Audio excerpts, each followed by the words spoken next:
Hello good afternoon guys. चलिए आज हम लोग नाउन एंड केसेस क्या पढ़ेंगे, नाउन एंड केसेज। और नाउन एंड केसेज में जानेंगे और सबसे इम्पोर्टेंट टॉपिक है ये।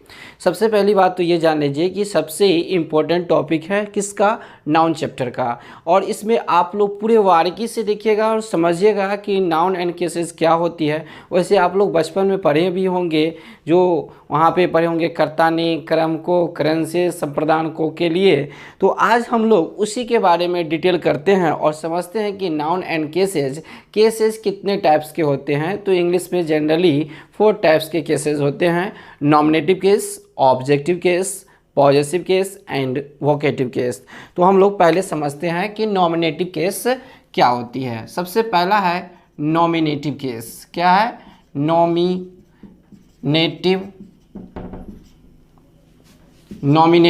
केस। क्या है? Nominative case. अब देखिए, नॉमिनेटिव केस को ही हम लोग क्या बोलते हैं? Subjective case. क्या बोलते हैं? Subjective case. क्या बोलेंगे? Subjective case. चलिए, सब्जेक्टिव केस का मतलब ही होता है नाउन इज यूज्ड। क्या बोला है? Noun is used as a subject. क्या कर रहा है कि noun is used,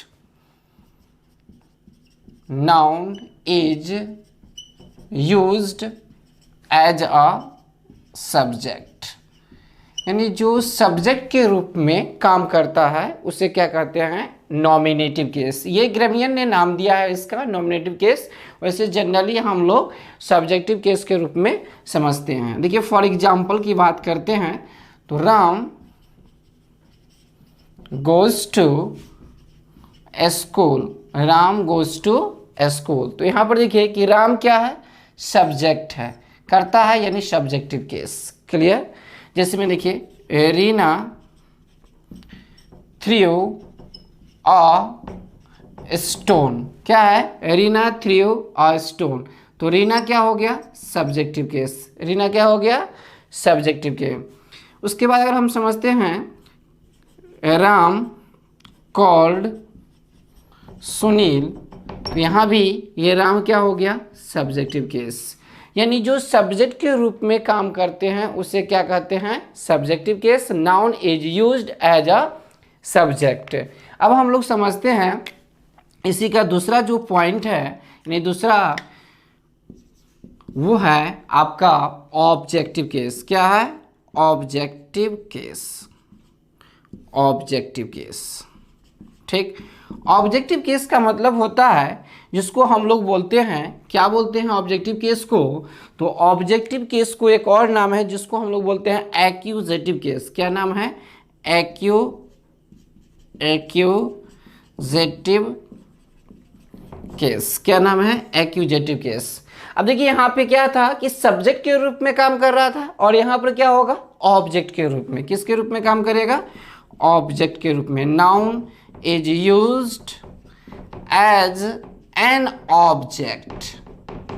as an object, तो इसे क्या कहेंगे? ऑब्जेक्टिव केस या एक्यूजेटिव केस। देखिए, एग्जाम्पल से समझिएगा। एग्जाम्पल क्या कर रहा है? जैसे मैं अभी हम जस्ट ऊपर में सेंटेंस लिखे हैं कि राम कॉल्ड सुनील।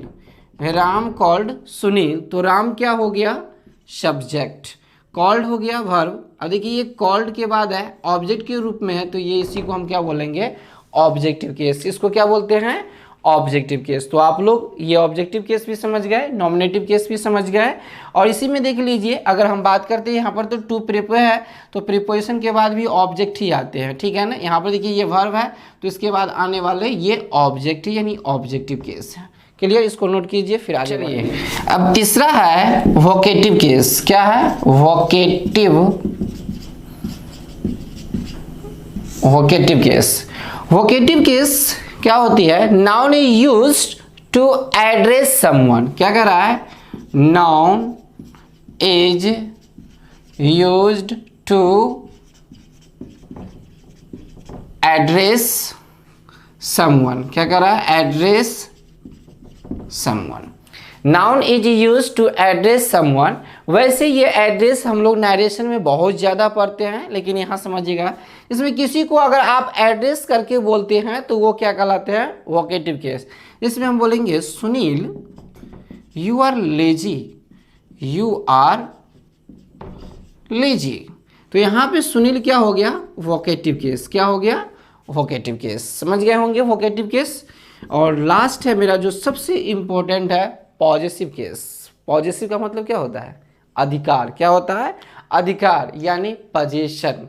जिसमें हम कहेंगे कि ये मार्कर किसकी है, तो सर आपकी है। किसकी है, आपकी है।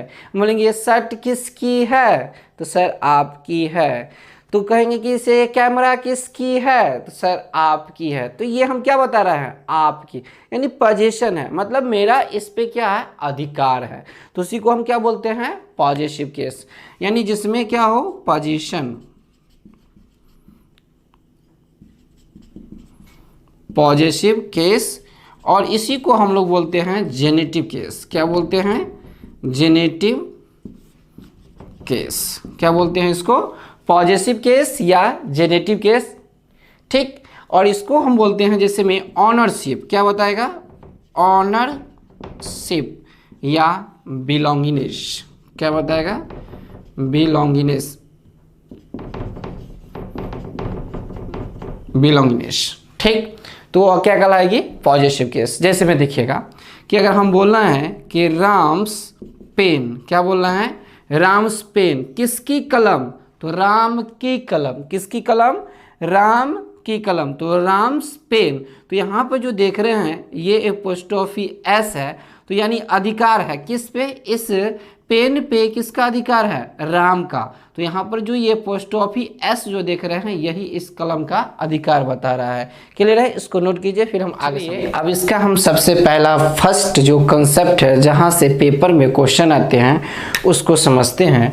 अगर जब क्या हो, लिविंग नाउन हो, क्या हो, जब आपका क्या हो, लिविंग नाउन हो, तो आप क्या कीजिएगा, देखिएगा जब लिविंग नाउन रहती है तो उसके लिए हम क्या करते हैं, क्या लगाते हैं, पहले नाउन। क्या लगाएंगे, पहले आप दीजिएगा नाउन, उसके बाद क्या इस पे ऐड कीजिएगा, एपोस्ट्रोफी एस। क्या इसको बोलते हैं, एपोस्ट्रोफी। इसको क्या बोलेंगे, एपोस्ट्रोफी। इसको क्या बोलेंगे, एपोस्ट्रोफी। क्या बोलेंगे, एपोस्ट्रोफी। क्या बोलते हैं इसको, एपोस्ट्रोफी। बोलिए तो मेरे साथ, एपोस्ट्रोफी, यानी नाउन प्लस में एपोस्ट्रोफी एस।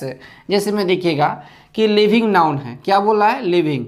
इसमें अगर हम बात करते हैं, सिंपल एग्जांपल है, क्या है, राम किसकी कार, तो राम्स की कार, यानी राम्स कार। यानी किसकी गाड़ी है, तो राम की गाड़ी है। तो राम क्या हो गया, नाउन। उसके बाद हमने क्या इसमें ऐड किए हैं, apostrophe S.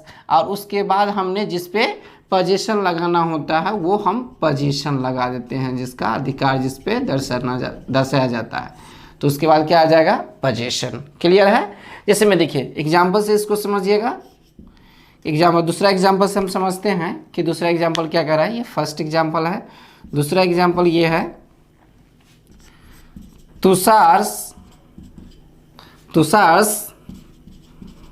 House is far from hair. Tushar's house is far from hair. तो यहाँ पर देखिए हाउस क्या है, हाउस क्या है, वैसे ये क्या है, हाउस थिंग है। क्या है, थिंग है। तो यहाँ पर इस हाउस, ये भी नाउन और तुषार्स भी नाउन।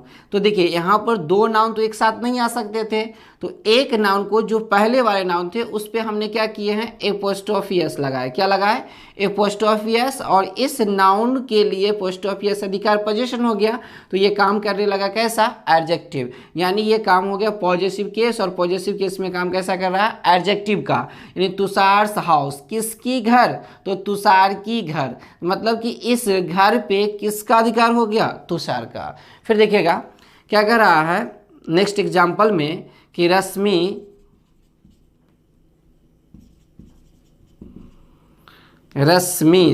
क्या लिखेंगे, Rashmi's mother is a very kind lady. क्या कर रहा है? रश्मिज मदर। तो यहाँ पर ये मदर क्या है? पर्सन। यहाँ पर हाउस थिंग था और मदर क्या है यहाँ पे? पर्सन। तो इस पर्सन को इस पर्सन से क्या दिखाया जा रहा है? अधिकार, पोजीशन। तो पोजीशन कैसे दिखाया जाएगा? एपोस्ट्रोफी एस लग जाने से। क्या लग जाने से? Apostrophe S. यानी एपोस्ट्रोफी एस लग गया तो ये बन गया पॉजिटिव केस में, और जब ये पॉजिटिव केस आ गया तो क्या कहलाएगी? ये पॉजिटिव केस का पॉजिटिव एडजेक्टिव। ठीक, और ये एडजेक्टिव का काम करने लगा। और ये नाउन, यानी इस मदर किसकी माँ? तो रश्मि की माँ is a very kind lady. तो यानी हमने क्या देखे कि इसे जब पॉजिटिव केस हो और लिविंग नाउन हो, क्या हो? Living noun. तो इस लिविंग नाउन के लिए पहले हम क्या लिखते हैं? नाउन। उसके बाद हम क्या लगाएंगे? एपोस्ट्रोफी एस, और उसके बाद जिस पे पोजीशन देना होगा, अधिकार देना होगा, उसको हम कर लेते हैं। ठीक है, तो ये कंसेप्ट समझ गए। जैसे में देखिए, राम्स कार, किसकी गाड़ी? तो राम की गाड़ी। तो यहाँ पर क्या हो गया? राम पे हमने क्या लगाया? Apostrophe S. क्लियर है? देखिए, Tushar's house is far from here, रश्मि's mother is a very kind lady. अब देखिए, इसी में दूसरा कंसेप्ट ये कहता है कि जब ये लिविंग था तो ऐसा देखिए, और जब इसी का क्या हो? अपोजिट। हर वर्ड में अपोजिट छिपा हुआ रहता है। अगर मैं कह रहा हूँ कि मैं बहुत अच्छे पढ़ाता हूँ, तो इसका मतलब कि मैं बहुत अच्छे पढ़ाता हूँ तो बाकी बात सारे के सारे अच्छे नहीं पढ़ाते हैं। यही ना बात हुआ। इसका मतलब हर वर्ड में एक नेगेटिव वर्ड छिपा हुआ रहता है। तो इस लिविंग का और नेगेटिव क्या हो जाएगा? Non living. क्या हो जाएगा? Non living. और जैसे ही बात करता है नॉन लिविंग के लिए, तो इसमें सबसे पहले क्या आ जाएगा? पोजीशन। क्या आ जाएगा? पोजीशन। ठीक, और पोजीशन के बाद क्या आ जाएगा? Preposition of. क्या आ जाएगा? प्रीपोजिशन ऑफ नॉन लिविंग में। और उसके बाद हम क्या लगाएंगे? नाउन। ये मेरा कंसेप्ट रहा किसके लिए? नॉन लिविंग के लिए। यानी पहले पोजीशन, उसके बाद प्रीपोजिशन ऑफ, और उसके बाद noun.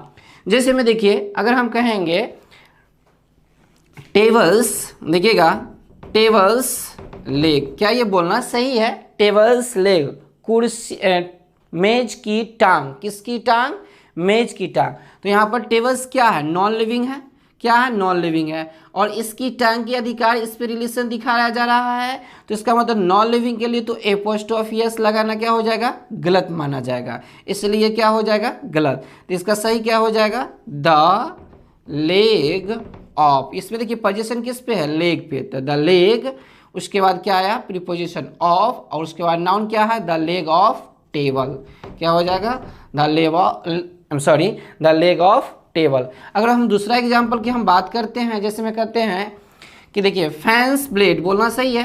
Fans blade, fans blade. तो यहाँ पर देखिए फैंस ब्लेड, क्या बोला है? Fans blade. तो यहाँ पर क्या हो जाएगा? देखिए, ब्लेड क्या है? नॉन लिविंग, और ये फैंस भी क्या है? Non living. तो ये एपोस्ट्रोफी एस नॉन लिविंग के साथ हम नहीं यूज कर सकते हैं। तो इसके लिए हम क्या करेंगे? इसको हम पहले लाएंगे। किसको? पोजीशन को। तो क्या हो जाएगा? ब्लेड। इसके पहले आप द लगा भी सकते हैं। द ब्लेड, क्या हो जाएगा? The blade of fan. क्या हो जाएगा? The blade of fan. और ये मेरा सही रहा। ठीक है, और ये आपका क्या रहा? रॉन्ग रहा। इसको नोट कीजिए। फिर चलिए, अब हम लोग समझते हैं कि अभी हमने लिविंग थिंग्स और नॉन लिविंग थिंग्स का पोजीशन पढ़े हैं, ठीक है ना, और समझते हैं कि क्या ये जो वर्ड लिखा हुआ है ये सही है या गलत है। देखिए, दिल्लीज पॉल्यूशन, बोलना सही है या गलत है?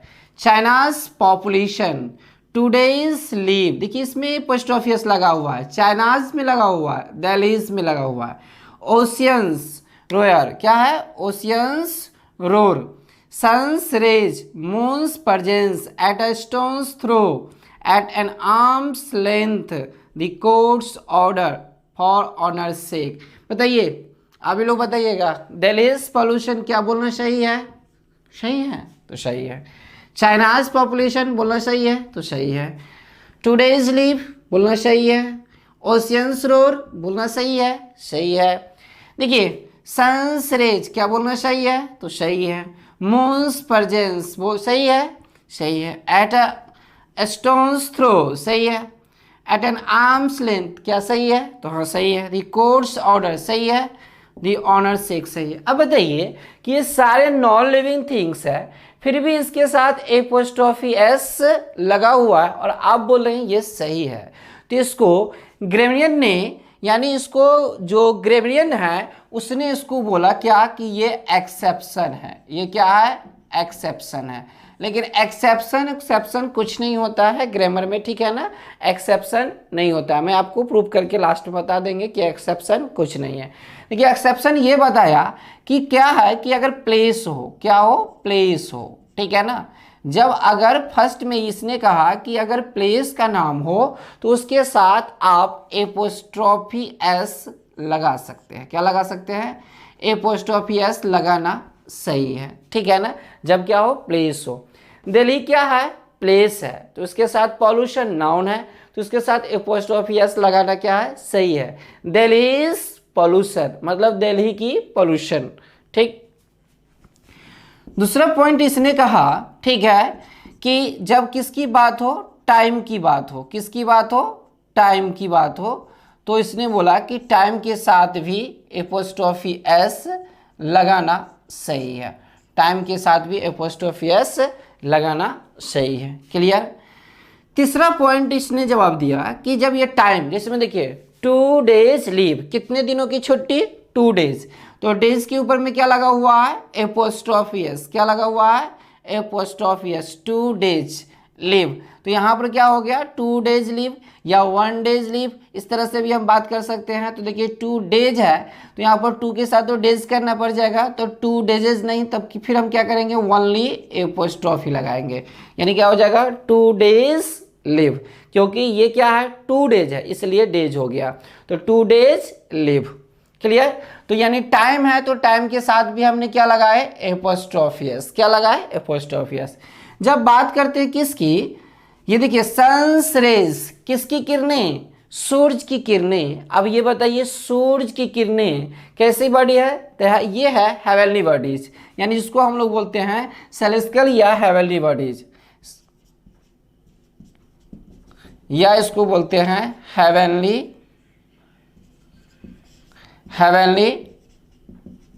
बॉडीज, ठीक। हेवनली बॉडीज का मतलब होता है कि वैसा बॉडीज जो यूनिवर्स में क्या करते रहता है? तैरते रहता है, यानी floating objects in the universe. इसका मतलब क्या होता है? Floating objects in the universe. क्या कर रहा है? Floating objects in the universe, जो कहाँ? यूनिवर्स में फ्लोटिंग करते रहता है, तैरते रहता है। जैसे में देखिए क्या है? सन्स रेज, क्या है? हेवनली बॉडीज है, सेलेस्टियल बॉडीज है। मून्स परजेंस, ठीक है ना। तो ये दोनों क्या है? इस ग्रुप में आ जाते हैं, फ्लोटिंग ऑब्जेक्ट्स में, इसलिए इसके साथ एपोस्ट्रोफी एस लगाना क्या होगा? सही होगा। अगर हम बात करते हैं चौथा पॉइंट इसका ये कह रहा है कि जब बात किसकी हो? इडियोमेटिक एक्सप्रेशंस की। किसकी बात हो? इडियोमेटिक एक्सप्रेशंस के। देखिए इडियोमेटिक एक्सप्रेशंस का मतलब होता है, जैसे नहीं कहते हैं कि 9 2 11, मतलब भाग जाना। देखिए यहाँ पर एट अ स्टोन्स थ्रो, इसका मतलब क्या होता है? बहुत ही, एट अ स्टोन, बहुत ही नज़दीकी, जिसको बोलते हैं बहुत ही close. At a stone's throw, at an arm's length, अपने से दूर। तो ये क्या है? इडियोमेटिक एक्सप्रेशंस है। और इडियोमेटिक एक्सप्रेशंस में 2 बातें समझ में आती है। एक आती है इसमें क्या होता है? लिटरल। एक क्या होता है? Literal meaning. और लिटरल मीनिंग वो होता है कि जो हमने बोले और उसी का जो मीनिंग निकल जाए, यानी शब्द का शाब्दिक निकल जाए, तो उसको हम बोलते हैं शाब्दिक। क्या बोलते हैं? शाब्दिक, ठीक है ना। जो हमने बोले और उसी का जो मीनिंग निकल जाए तो उसको बोलते हैं लिटरल मीनिंग, ठीक। और एक होता है इम्प्लाइड मीनिंग। क्या होता है? इम्प्लाइड मीनिंग, तो उसको हम बोलते हैं भावार्थ, जो भाव देता है। जैसे में देखिए यहाँ पर लिखा हुआ कुछ और है, एट अ स्टोन्स थ्रो, लेकिन इसका मीनिंग क्या हो जाता है? बहुत ही नज़दीकी, ठीक है ना। जैसे में देखिए यहाँ पर एट एन आर्म्स लेंथ, अपने से दूर, तो ये क्या होता है? भाव दे रहा है। क्या दे रहा है? इसका भाव दे रहा है, इम्प्लाइड मीनिंग दे रहा है, यानी इसका लिटरल मीनिंग इडियोमेटिक का नहीं होता है। तो हम इसको हम क्या बोलते हैं, इम्प्लाइड मीनिंग देता है। तो यहाँ पे यानी हमने समझे कि जो सेलेस्टियल बॉडी या हेवनली बॉडीज हो उसके साथ भी हम लोग एपोस्ट्रॉफी एस लगाते हैं। क्या लगाएंगे, एपोस्ट्रॉफी एस। जो इडियोमेटिक एक्सप्रेशंस है उसके साथ भी हम लोग क्या लगाएंगे, एपोस्ट्रॉफी एस लगाएंगे। क्या लगाएंगे, एपोस्ट्रॉफी एस। समझ रहे हैं, यानी चाहे वो प्लेस हो, टाइम, सेलेस्टियल या हेवनली बॉडीज, इडियोमेटिक एक्सप्रेशंस, सबके साथ हम क्या लगाएंगे, एपोस्ट्रॉफी एस। और पांचवा पॉइंट आती है, पहले इसको नोट कीजिए उसके बाद हम दिखाते हैं। चलिए अब हम लोग समझते हैं ये पांचवा पॉइंट है क्या, पर्सोनिफिकेशन। पर्सोनिफिकेशन का मतलब क्या होता है, मानवीकरण। क्या होता है, मानवीकरण, जिसको हम लोग मानवीकरण करते हैं। जिसमें देखिए मानवीकरण का मतलब क्या होता है वो लिख दिए हैं, व्हेन और non living inanimate object is decided as if animate living. यानी जो भी वस्तु नॉन लिविंग है, क्या है, नॉन लिविंग है, अगर मैं उसको क्या समझ ले, लिविंग समझ ले, तो उसी को हम क्या बोलते हैं, पर्सोनिफिकेशन। अब देखिए ये मार्कर है, ठीक है ना, और ये मार्कर कभी कभी इसमें अगर मानते हैं इंक नहीं है तो ये नहीं चलेगी, ठीक है ना, तो हम क्या बोलेंगे, अरे तू चलता क्यों नहीं है, ठीक है ना। तो यानी हमने इसको क्या कर दिया, मानवीकरण कर दिए। जैसे मैं देखिए यहाँ पर ऐसे भी हम बात करते हैं, देखिए क्या है, ओशियंस रोर। अब देखिए समुद्र कहीं दहाड़ते हैं, नहीं ना दहाड़ते हैं, लेकिन क्या बात कर रहा है कि ओशियंस रोर, ये क्या है, मानवीकरण, यानी नॉन लिविंग थिंग्स है और इसको लिविंग थिंग्स की तरह डिनोट किया। जैसे में बोलते हैं डेथ्स हैंड, क्या बोलते हैं, जैसे में देखिए एग्जांपल में डेथ्स हैंड, मरे हुए आदमी का हाथ। अब देखिए डेथ्स हैंड, अब ये तो खुद क्या हो गया, नॉन लिविंग हो गया, और उसको किस तरह से ट्रीट कर रहा है, लिविंग के जैसे। यानी कोई भी नॉन लिविंग वस्तु को अगर लिविंग के जैसे ट्रीट किया जाए तो वो क्या कहलाते हैं, पर्सोनिफिकेशन। किस कैटेगरी में रखेंगे, पर्सोनिफिकेशन। तो पर्सोनिफिकेशन ऑब्जेक्ट्स के साथ भी हम क्या लगाएंगे, एपोस्ट्रॉफी एस। जैसे में देखिए द कोर्ट्स ऑर्डर, कोर्ट का कोई थोड़ा ही ऑर्डर होता है, जज का ऑर्डर होता है, ठीक है ना, कोर्ट का कोई ऑर्डर नहीं होता है, द कोर्ट्स ऑर्डर, इसको क्या किया गया है, पर्सोनिफिकेशन। फॉर ऑनर्स सेक, अब बताइए यहाँ पर फॉर ऑनर्स सेक, ये क्या किया गया, मानवीकरण। अब इसको भी हम कह सकते हैं कि मानवीकरण किया गया है। दिल्ली इज पॉल्यूशन, अब बताइए कि दिल्ली में पॉल्यूशन फैलाने वाले कौन है, लोग ही। क्या है, लोग ही। तो लोग क्या है, उस तरह से तो बोल दिए कि दिल्ली क्या है, नॉन लिविंग है, लेकिन उसको किस तरह से ट्रीट किया गया, लिविंग के जैसे, यानी फैलाने वाले कौन है, लोग ही। अब बताइए चाइनाज पॉपुलेशन, चाइना में जनसंख्या को, पॉपुलेशन को बढ़ाने वाले कौन है, लोग ही। यानी सारे काम तो लोग ही करते हैं, इसी कारण से इसको भी हम कह सकते हैं कि ये भी पर्सोनिफिकेशन है।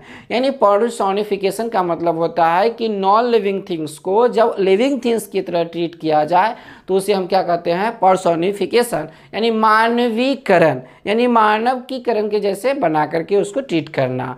उसमें भी हम क्या लगाएंगे, एपोस्ट्रॉफी एस। तो हमने क्या देखे कि सबसे पहले कि जब कोई नॉन लिविंग थिंग्स हो तो उसमें भी हम क्या लगाएंगे, एपोस्ट्रॉफी एस। वो कौन कौन है, पहला, सबसे पहला पॉइंट प्लेस, प्लेस के साथ भी हम एपोस्ट्रॉफी एस लगा करके हम उसमें क्या दिखाएंगे, पोजीशन। दूसरा पॉइंट क्या था मेरा, टाइम, क्या था, टाइम, यानी टाइम के साथ भी हम एपोस्ट्रॉफी एस लगा के हम उसमें क्या दिखाएंगे, पोजीशन।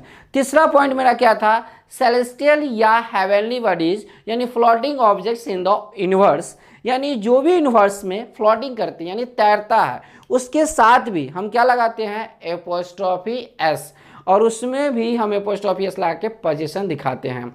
चौथा पॉइंट हमने आपको बताया कि इडियोमेटिक एक्सप्रेशंस, इडियोमेटिक एक्सप्रेशंस का मतलब जो एक भावार्थ देता है, ठीक है ना। जैसे में देखिए एट अ स्टोन्स थ्रो, मतलब बहुत ही नज़दीक है, उसका कोई लिटरल मीनिंग नहीं है। तो इडियोमेटिक एक्सप्रेशंस के साथ भी हम क्या लगाते हैं, एपोस्ट्रॉफी एस। क्या लगाते हैं, एपोस्ट्रॉफी एस, और पोजीशन दिखाते हैं। पांचवा पॉइंट हमने बताया जो सबसे इंपॉर्टेंट है वो क्या है, पर्सोनिफिकेशन। पर्सोनिफिकेशन साथ भी हम लोग एपोस्ट्रॉफी एस लगा करके पोजीशन दिखाते हैं। तो इस 5 वर्ड को याद रखिएगा। इसको ग्रामरियन जो है से एक्सेप्शन कहते हैं, लेकिन एक्सेप्शन और ग्रामर में कुछ नहीं होता है, सारे कंसेप्ट छिपा हुआ है, ठीक है ना। इसको नोट कर लीजिए। उसके बाद हम आप लोग को नाउन एंड जेंडर पढ़ाए थे, उसमें का कुछ एक पॉइंट छूट गया था, ठीक है ना, उस पॉइंट को हम बता देते हैं यहीं पे, इसको नोट कीजिए। उसके बाद चलिए, नाउन एंड जेंडर का कुछ पॉइंट जो है ना से थोड़ा सा रह गया था, उस टाइम ध्यान नहीं दिए थे, इसको समझ लीजिए कि जैसे में क्या जेंट्स बोलना सही है, जेंट्स बोलना क्या सही है। देखिए पहले आप अगर डिक्शनरी में दिखेगा तो इसका कुछ और मीनिंग होगा, ये जेंट्स बोलना सही नहीं है, जेंट्स नहीं होता है, ठीक है ना, क्या होता है जेंट, क्या होता है जेंट, यानी जेंटल मैन। अब ये क्या है जेंटल मैन, ठीक है ना। लेडी, लेडी का मतलब क्या होता है आउट ऑफ रिस्पेक्ट, और वुमेन का मतलब क्या होता है, देखिए एक क्या होगा लेडी है और एक क्या है वुमेन है, इसको ध्यान दीजिएगा। अगर हम बात करते हैं तो वुमेन कौन होता है और लेडी कौन होता है, तो लेडी का मतलब होता है आउट ऑफ रिस्पेक्ट, जिसको आप लोग रिस्पेक्ट देके बात करते हैं तो वो क्या कहलाते हैं लेडी। और उस तरह से जनरल बोलचाल की भाषा में आप किसी को बोल सकते हैं क्या, क्या बोल सकते हैं वुमेन, यानी ये जनरल है, ये क्या है जनरल है। उसी प्रकार से जेंटलमैन क्या हो गया आउट ऑफ रिस्पेक्ट।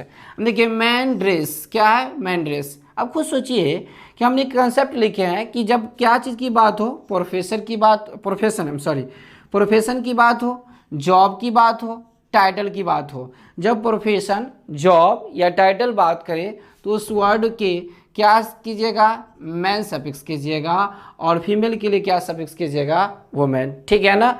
जब लेकिन बात किसकी हो फिजिकल कैरेक्टरिस्टिक्स की बात करें तो फिजिकल कैरेक्टरिस्टिक्स के लिए मेल या फीमेल सफिक्स कीजिएगा। जैसे में देखिए मैन ड्रेस, अब ये मैन ड्रेस कौन सा प्रोफेशन कौन सा जॉब है, क्या ये प्रोफेशन या कोई जॉब है नहीं ना, तो इसमें क्या होगा कि मैन ड्रेस नहीं होगा मेल ड्रेस होगा, क्या हो जाएगा मेल, इसमें क्या लगाइएगा मेल ड्रेस, क्या हो जाएगा मेल ड्रेस। अब देखिए फीमेल एक्सेसरी, एक्सेसरी का मतलब क्या होता है कि जो भी आप चीज़ पहनते हैं, जिसमें नाक वाले कान वाले, ठीक है ना, आप लोग हाथ में पहनते हैं, वॉच पहनते हैं, ये सब क्या आते हैं एक्सेसरी आते हैं, ठीक है ना, जो आप लोग की सुंदरता को बढ़ाते हैं, ठीक है ना। तो देखिए यहाँ पर क्या है फिजिकल कैरेक्टरिस्टिक्स है, और जब फिजिकल कैरेक्टरिस्टिक्स है तो इसके साथ मेल या फीमेल क्या करते हैं सफिक्स करते हैं। तो यहाँ पर देखिए क्या है फीमेल, क्या है फीमेल एक्सेसरी, ये सही है, ठीक है, ये क्या है सही है। देखिए मेल शूज, अब ये तो सही है, लेकिन अगर हम बोल देंगे मेन शूज तो ये मेन शूज कौन सा हो जाए, क्या कोई प्रोफेशन है कोई जॉब है कि मेन शूज नहीं ना, तो इसके लिए ये भी मेल शूज क्या है सही है। अब देखिए फीमेल ड्रेस बोलना सही है। फीमेल स्टूडेंट, अब स्टूडेंट क्या है, ये स्टूडेंट क्या है, देखिए प्रोफेशन है कि जॉब है कि टाइटल है, तो एक प्रोफेशन है, ठीक है ना। स्टूडेंट इसके साथ फीमेल नहीं आएगा, क्या आ जाएगा वुमेन स्टूडेंट, क्या आ जाएगा वुमेन स्टूडेंट, वुमेन स्टूडेंट, ठीक है ना। ये सोल्जर बोलना सही है, ठीक है ना, सोल्जर बोलना सही है। लेकिन देखिए मेन सोल्जर, क्या है मेन सोल्जर, अब ये केस में आते हैं तो ये जॉब टाइटल में आते हैं तो इसमें ये भी मेन सोल्जर बोलना सही है। लेकिन फीमेल सोल्जर ये क्या हो गया, ये गलत हो गया, ठीक है ना।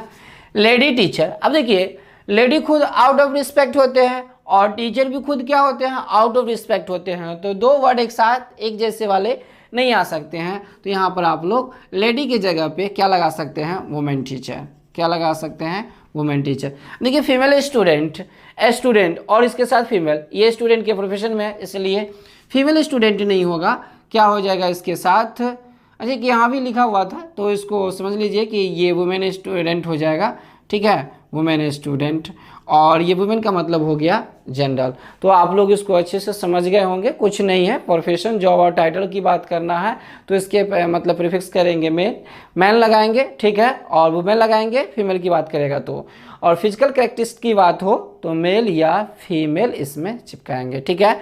तो इसको समझ लीजिएगा, एक बार नहीं हो दो बार जाकर के इस वीडियो को देखिए। आप लोग वीडियो को देखते नहीं हैं, ठीक है ना, फालतू को मेरे को भी टाइम बर्बाद कर रहे हैं और अपना भी टाइम बर्बाद कर रहे हैं। ये तो छुट्टी है, कम से कम छुट्टी में भी तो अपना एंजॉय लीजिए और पढ़ाई के साथ कीजिए, नहीं तो पता चलेगा कि जब क्लास ओपन होगी तो पूरे का पूरे साफ हो गया। इसलिए आप लोग ध्यान से कम कम वीडियो को पूरे अच्छे से देखिए, नहीं समझ में आए तो कमेंट कीजिए, मैं उस चीज़ को सुधारेंगे। तो हम इतना ही कहेंगे कि आप लोग इस वीडियो को ज़रूर देखिए, और तब तक के लिए थैंक यू।